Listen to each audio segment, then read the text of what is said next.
श्री जय भगवान गोयल जी, वरिष्ठ नेता भारतीय जनता पार्टी और अंतर्राष्ट्रीय कार्यकारी अध्यक्ष यूनाइटेड हिंदू फ्रंट के। आइएगा बात करेंगे उनके कार्यालय में किस तरह से, जिस तरह से शिव शस्त्र की बात करी जाए और जिस तरह से हिंदुओं को प्रेरित कर रहे हैं, इनके बारे में क्या कहना है इनका। आइए बात करें।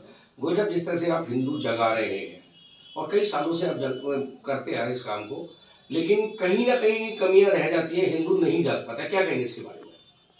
देखिए, हिंदू जाग रहा है, हिंदू खड़ा हो रहा है और जो पिछले 50-55 साल में खुल करके पूर्व सरकारों ने मुस्लिम तुष्टीकरण किया है, हिंदुओं को लगातार दबाया गया है और जिहादियों को, हिंदू विरोधियों को, मुस्लिमों को हमेशा उठाया गया है, उनका तुष्टीकरण किया गया है।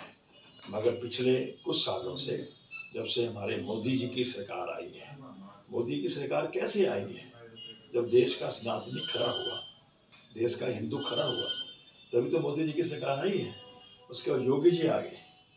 एक तरफ हमारे यूपी में योगी जी और पूरे देश और दुनिया में मोदी जी आज धीरे धीरे धीरे सनातन का परचम लहरा रहे हैं।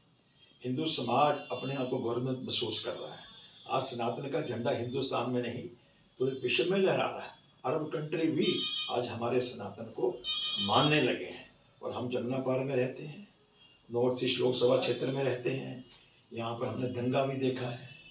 दंगा इन्होंने करवाया, केजरीवाल ने करवाया, केजरीवाल के लोगों ने करवाया। हमारे हिंदुओं के घर जलाए गए, हमारी बहन बेटियों के साथ बलात्कार किए गए। आए दिन हिंदू यहाँ पलायन कर रहा है। हमें अपने ही देश में, हिंदुस्तान की अपने ही राजधानी में आज पलायन करने पे मजबूर किया जा रहा है।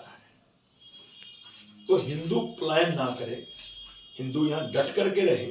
ये देश भी हमारा है, ये दिल्ली भी हमारी है, ये बाबरपुर भी हमारा है, ये नॉर्थ ईस्ट भी हमारा है। इसलिए हम चाहते हैं कि हमारा हिंदू खड़ा हो। हमारा भाव है कि मेरे देश का सनातनी हिंदू जात पात से ऊपर उठे। राहुल गांधी वही फार्मूला इख्तियार कर रहे हैं जो मुगलों ने किया, जो अंग्रेजों ने किया, जो कांग्रेस ने किया। बांटो और राज करो। आज फिर से जाति गणना की बात करके ये मेरे हिंदू समाज को बांटने का षड्यंत्र रच रहे हैं। गोयल साहब, जिस तरह से देखा जा रहा है, नगीना से सांसद हैं चंद्रशेखर, जहां बात करी जाती थी कि अल्पसंख्यकों की बात करी जाती थी कि वहां के बड़े गुणगान गाते थे, आज कहते हैं कि कटोगे तो मरोगे। कहीं ऐसा तो नहीं लगता कि उनको जो लगा कि भाई जिस तरह से मैं मुसलमानों की सेवा कर रहा था, औरों की सेवा कर रहा था, लेकिन अब वो भाव नहीं दे रहे हैं और अब नारा लगा रहे हैं कि मैं वहां पे गलत था, लेकिन अब जब मैं आया हूँ, जगाने के लिए आया हूँ, तो कहीं ना कहीं मैं अब सच बोल रहा हूँ और अब मैं उसके साथ हूँ। यानी कि भाजपा जिस तरह से कह रही थी कि कटोगे तो मरोगे, तो साथ रहोगे, क्या कहना है इसके बारे में?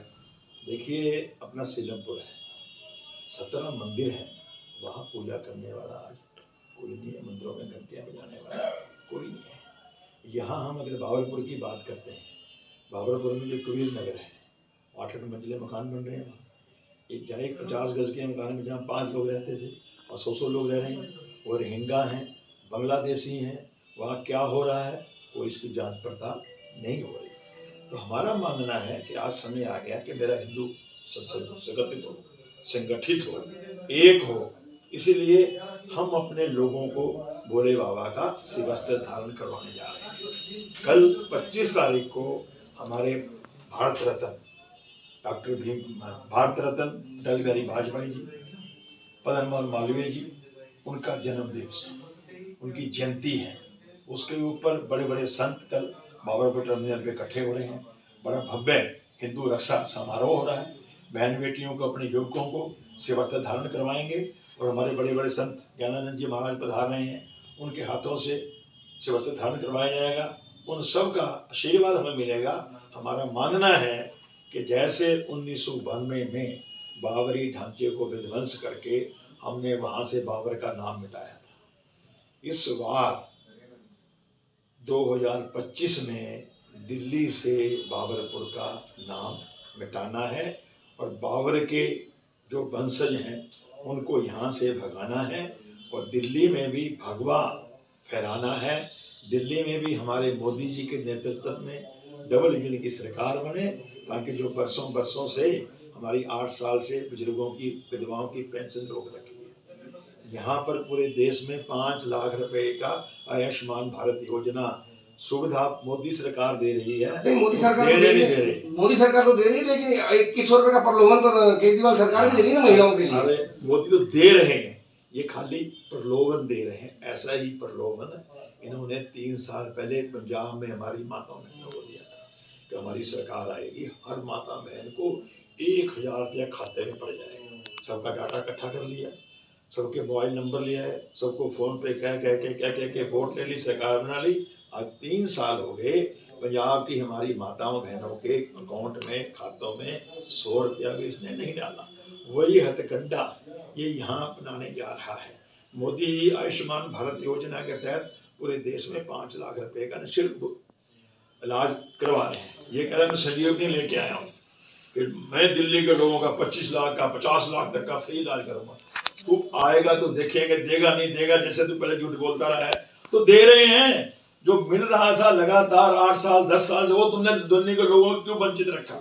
इसका जवाब दिल्ली की जनता पूछेगी। और फिर से 2100 रुपए का प्रलोभन लेकर के आ गया है।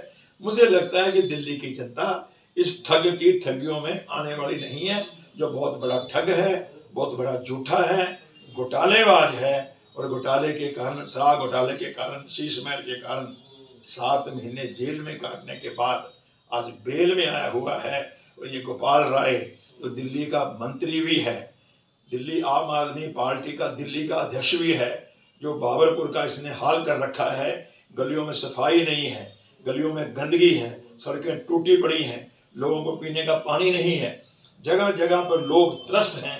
उनका 10 साल में कोई समाधान इन्होंने नहीं किया है। आज फिर झूठ बोल करके दिल्ली के लोगों को बहकाने का ये प्रयास कर रहे हैं। मुझे लगता है कि लोग अगर विश्वास करेंगे मोदी की गारंटी पे। मोदी जो कहते हैं वो करते हैं। इनकी रेवड़ियों में अब दिल्ली की जनता नहीं फंसेगी।